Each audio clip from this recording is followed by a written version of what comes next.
മുഖ്യമന്ത്രി പിണറായി വിജയൻ സ്വന്തം കുടുംബത്തിനു വേണ്ടിയാണ് ഭരണം നടത്തുന്നതെന്ന് ബിജെപി സംസ്ഥാന ജനറൽ സെക്രട്ടറി എം.ടി. രമേശ്. കേരളത്തിനാവശ്യമായ ഒരു പദ്ധതി പോലും പ്രഖ്യാപിക്കാൻ കഴിയാത്ത സർക്കാരിനെ കൊണ്ട് ജനങ്ങൾക്ക് യാതൊരുവിധ ഉപകാരവുമില്ലെന്നും രമേശ് പറഞ്ഞു.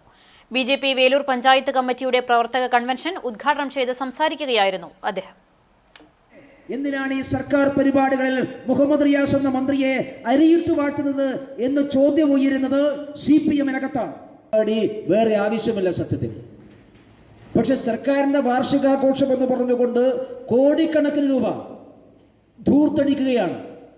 ഈ സർക്കാർ മറുപടി പറയേണ്ടത്, നിങ്ങൾ 9ാം വാർഷികാഘോഷത്തിന്റെ ഭാഗമായി ഏതെങ്കിലും തരത്തിൽ ഒരു വികസന പദ്ധതി നിങ്ങൾ ആരംഭിച്ചോ? ഏതെങ്കിലും ഒരു വികസന പ്രവർത്തനത്തിന് നിങ്ങൾ തുടക്കം കുറിച്ചോ? കേരളത്തിലെ ഏതെങ്കിലും അടിസ്ഥാന ജനവിഭാഗത്തിന്റെ ആവശ്യങ്ങൾ പരിഹരിച്ചു എന്ന് പറയാൻ നിങ്ങൾക്ക് സാധിച്ചു? മുഖ്യമന്ത്രി പിണറായി വിജയൻ സ്വന്തം കുടുംബത്തിനു വേണ്ടി മാത്രമാണ് ഭരണം നടത്തുന്നത്.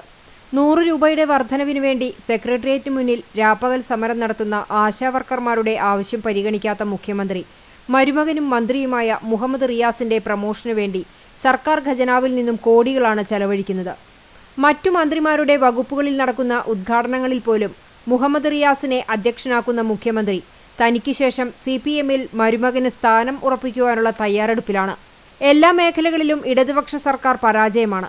വയനാട് ദുരിതബാധിതരുടെ പുനരധിവാസം നടപ്പിലാക്കാൻ 1 വർഷമായിട്ടും കഴിഞ്ഞിട്ടില്ല. കഴിഞ്ഞ തെരഞ്ഞെടുപ്പുകളിൽ BJPക്ക് വലിയ മുന്നേറ്റമുണ്ടാക്കാൻ സാധിച്ചെന്നും കേരളത്തിലും BJP വലിയ ശക്തിയായി മാറിയെന്നും M.T. രമേശ് പറഞ്ഞു. 3 മാസക്കാലം ആശാവർക്കർമാർ സമരം നടത്തിയത് 100 രൂപ കൂട്ടിക്കിട്ടാൻ വേണ്ടിയാണ്. നിങ്ങൾക്ക് ഈ 100 കോടിയിൽ 23,000-ലേറെ വരുന്ന 26,000-ഓളം വരുന്ന കേരളത്തിലെ ആശാവർക്കർമാർക്ക് 100 രൂപ കൂട്ടിക്കൊടുത്താൽ നിങ്ങൾക്കൊരു വർഷം എത്ര രൂപയാകും?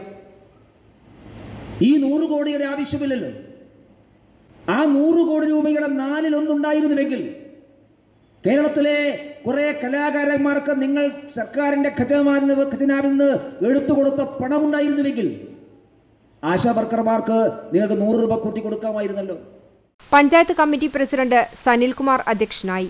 ജില്ലാ പ്രസിഡന്റ് അഡ്വക്കേറ്റ് നിവേദിത, ജില്ലാ general secretary Vipin കൂടിയടത്ത്, secretary Nithyasagar, മണ്ഡലം പ്രസിഡന്റ് ജിത്തു തയ്യൂർ, ജില്ലാ സെക്രട്ടറി ഷിനി സുനിലൻ, ഇ ചന്ദ്രൻ, സുമൻ തയ്യൂർ, രേഷ്മ സുധീഷ്, മുകുന്ദൻ, യദുകൃഷ്ണൻ, TG സുരേഷ്, സുജീഷ് തുടങ്ങിയവർ സംസാരിച്ചു. ചടങ്ങിൽ SSLC+2 പരീക്ഷകളിൽ വിജയം നേടിയ വിദ്യാർത്ഥികളെ അനുമോദിച്ചു.